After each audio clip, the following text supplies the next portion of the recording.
కేంద్ర కేబినెట్ ఆమోద Mudra వేయడంపై TDP BJP నేతలు హర్షం వ్యక్తం చేస్తున్నారు. కేంద్రం నిర్ణయాన్ని స్వాగతించారు. మరిన్ని వివరాలు మా ప్రతినిధి నరసింహారావు అందిస్తారు. టీడీపీ ఎమ్మెల్యే నక్కా ఆనందబాబు గారు, BJP floor leader Vishnukumar Raju గారు మనతో ఉన్నారు. వారి మాటలు సార్ చెప్పండి, ఈరోజు కేంద్రం ప్రకటనపై మీ అభిప్రాయం ఏంటి? గతంలో నుంచి చెప్తా ఉన్నామండి, స్పెషల్ స్టేటస్ కంటే కూడా స్పెషల్ ప్యాకేజీ, గతంలో అనౌన్స్ చేసినటువంటి ప్యాకేజీ ఏదైతే ఉందో దాన్ని చట్టబద్ధత కల్పించమని చెప్పి మా నాయకులు చంద్రబాబు నాయుడు గారు కోరటం జరిగింది. దానికి అనుగుణంగా నిన్న చర్యలు తీసుకునే దానిలో మొదటి స్టెప్గా కేబినెట్ తీర్మానం చేయడం అనేది చాలా హర్షణీయం. మరి ఎందుకంటే దీనివల్ల ఎంతో ఉపయోగం కలుగుతూ ఉంది. పోలవరం ప్రాజెక్టుకి అయ్యే వ్యయంలో 100% కూడా జాతీయ ప్రాజెక్టు కాబట్టి కేంద్రం భరించబోతా ఉంది. అందులో దానికి ఎస్టిమేషన్ కాస్ట్ కూడా 2014 ఏప్రిల్ 1న ఏ విధమైనటువంటి ఎస్టిమేషన్స్ ఉన్నాయో దాని ప్రకారం లెక్కలేసి లెక్కించి ఇవ్వడానికి సిద్ధం వ్యక్తం చేయడం అనేది మరి చాలా సంతోషించదగ్గ విషయం.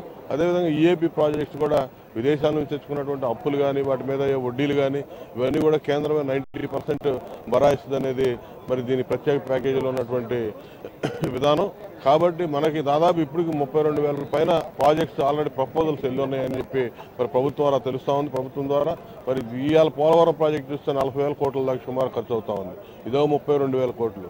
అంటే ఈ 70,000 కోట్లు మనకి ఈ అదనంగా మనకి లాభం రాబోతా ఉంది కేంద్రం తీసుకున్నటువంటి చర్యల వల్ల.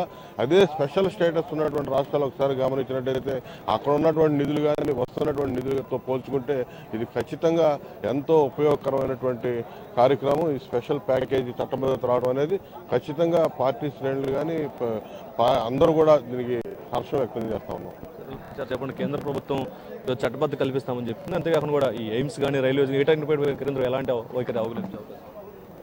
Very clear. Bharatiya Janata Party కేంద్రం ఏది చెప్తే అది చేస్తుంది, దాంట్లో ఏమాత్రమే సందేహం లేదు.